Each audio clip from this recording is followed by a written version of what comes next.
नमस्कार, मैं आप सभी के साथ एक ऐसी समस्या के बारे में बात करना चाहती हूँ जिससे आपके छोटे छोटे बच्चे आमतौर पर गुजरते हैं। वह समस्या है निगलने की समस्या।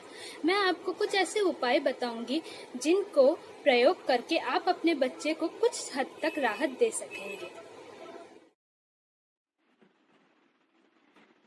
डिस्फेजिया का मतलब है निकलने में कठिनाई। निगलने में कठिनाई होना क्या है? निगलने में कठिनाई होना एक ऐसी स्थिति है जिसमें भोजन व तरल पदार्थों को आसानी से निगलने में असमर्थता आने लगती है। जिन लोगों को निगलने में कठिनाई होती है, कई बार निगलने की कोशिश करने दौरान उनका गला बंद हो जाता है और उनका दम घुटने लगता है। निगलने में कठिनाई होने की स्थिति को मेडिकल भाषा में डिस्फेजिया के नाम से जाना जाता है। ये लक्षण हमेशा किसी मेडिकल स्थिति का संकेत नहीं देते। वास्तव में ये स्थिति थोड़े समय तक ही रहती है और अपने आप ठीक हो जाती है। निगलने में कठिनाई आमतौर पर ईसोफेगस में क्षति या किसी भी प्रकार की रुकावट या फिर ईसोफेगस का कंट्रोल करने वाली मांसपेशियों और तंत्रिकाओं के ठीक रूप से कार्य ना कर पाने के परिणाम स्वरूप होता है। डिस्फेजिया या निगलने में कठिनाई एक ऐसी समस्या है जो बार बार आ जा सकती है, गंभीर या मध्यम हो सकती है और समय के साथ साथ बदतर बन सकती है। यदि आपको निगलने के दौरान कठिनाई होती है, शेपिंग। इस तकनीक से आप बच्चे के खाने व भरण पोषण का समय व तरीका निर्धारित करेंगे।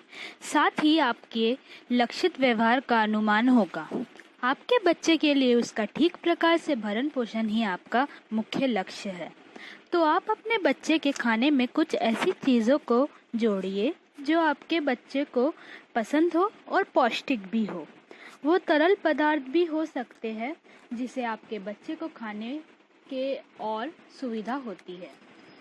जैसे आपके बच्चे को मीठा खाना पसंद है तो आप क्या कीजिए, उसे चॉकलेट ना देकर सूजी का गीला हलवा दे सकते हैं जिसे बच्चा पसंद करे। एस्केप एक्सटिंक्शन, यह एक ऐसा तरीका है जो हो सकता है आपके बच्चे को बिल्कुल भी पसंद ना हो। हम उसकी मर्जी के खिलाफ काम करेंगे। जैसे अगर खाना देने पर बच्चा सर हिलाकर ना कर रहा है या मुंह में ही खाने को बिना निगले अकारण रखा हो, तो हम उसके इन व्यवहारों को टाल देंगे। हम उसे जोर दे के खाना खिलाएंगे। खाना मुंह से बाहर कर दे तो खाने को फिर से मुंह में डाल देंगे। साथ ही हम उसके खाने की बनावटी, बर्तन जिसमें खिलाया जा रहा है, उसका सही से निरीक्षण करेंगे। Pairing preferred with non preferred foods. इस तकनीक में हम बच्चे की पसंदीदा खाने के साथ उसके नापसंदीदा खाने की जोड़ी बनाएंगे।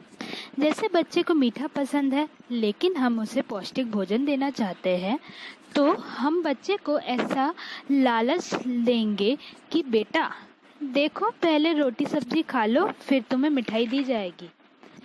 इसी लालच में आकर बच्चा खा लेगा।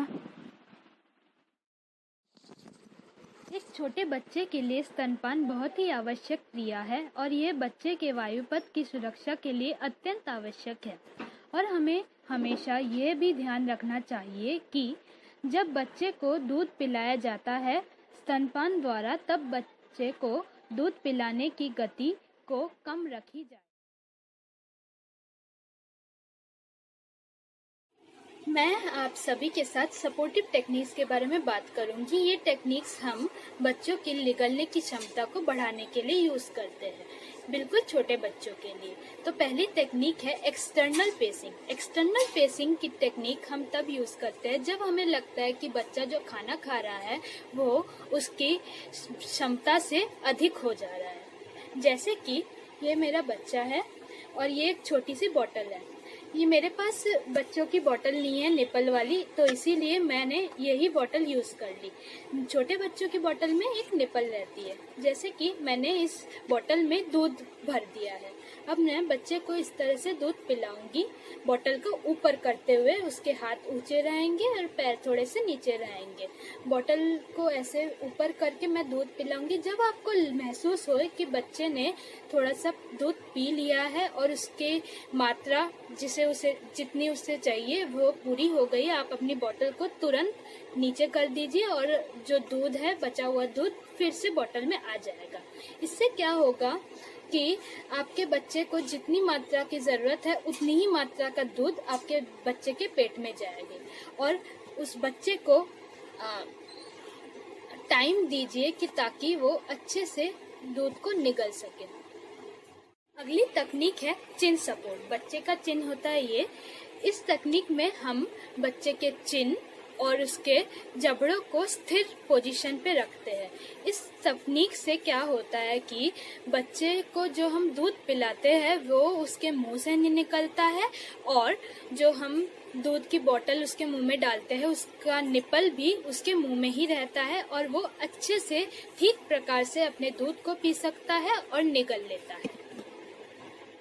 अगली तकनीक है चीक सपोर्ट। चीक सपोर्ट मतलब बच्चे के इन गालों को सपोर्ट देना है। हम अपनी उंगलियों से बच्चे के गालों पे इस तरह से हल्का हल्का प्रेशर देंगे ताकि उसके मुंह के अंदर की जो स्पेस है वो थोड़ी सी कम हो जाए।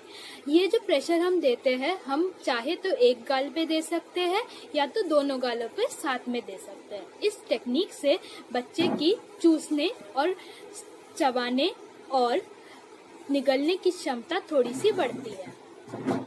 अगली तकनीक है मॉडिफाइड साइडलाइन। इस तकनीक में बच्चे को मां के द्वारा दिए गए स्तनपान की क्रिया को नकल किया जाता है ताकि बच्चा दूध को और आसानी से निगल पाए और उसे गला घुटने का एहसास ना हो।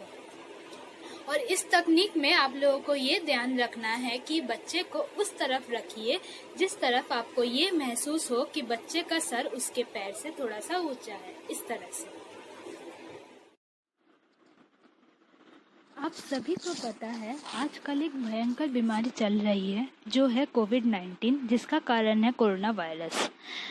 हमारे पास अभी तक कोई वैक्सीन या दवाई नहीं आई है, तो हमारा कर्तव्य है कि हम अपने आप को, अपने परिवारजनों को इस कोविड-19 से सुरक्षित रखें। तो हमें क्या करना चाहिए? दिन में कई बार साबुन से 20 सेकंड हाथ धुले या सैनिटाइज़र प्रयोग करें। खाने से पहले, बाथरूम के बाद, नाक छूने, छींक व खांसी आने पर हाथ धुलें। टिश्यू पेपर को इस्तेमाल करने के बाद तुरंत डस्टबिन में फेंक दें। भीड़भाड़ वाले इलाकों में जाने से बचें। खांसी, जुकाम, बुखार होने पर तुरंत डॉक्टर को दिखाएं। बुखार और जुकाम से पीड़ित लोगों से 2 से 3 फीट दूरी पर रहे। हाथ मिलाने की जगह नमस्कार करें। जुकाम और खांसी होने पर मास्क पहनें। और क्या ना करें? नाक, आँख और मुंह बार बार ना छुए। बुखार आ रहा है या कमजोरी से हो रही है तो यात्रा ना करें। सोशल मीडिया पर मिली किसी जानकारी से घबराएं नहीं। पब्लिक ट्रांसपोर्ट जैसे ट्रेन, बसों, टैक्सी से ज़्यादा यात्रा करने से बचें। ज़रूरी हो तो मास्क पहने ताकि ज़रूरतमंदों को मास्क मिल सके। मांस ना खाना बेहतर होगा। ऐसी जगहों पर जाने से बचें जहां जानवरों का वध किया जाता हो।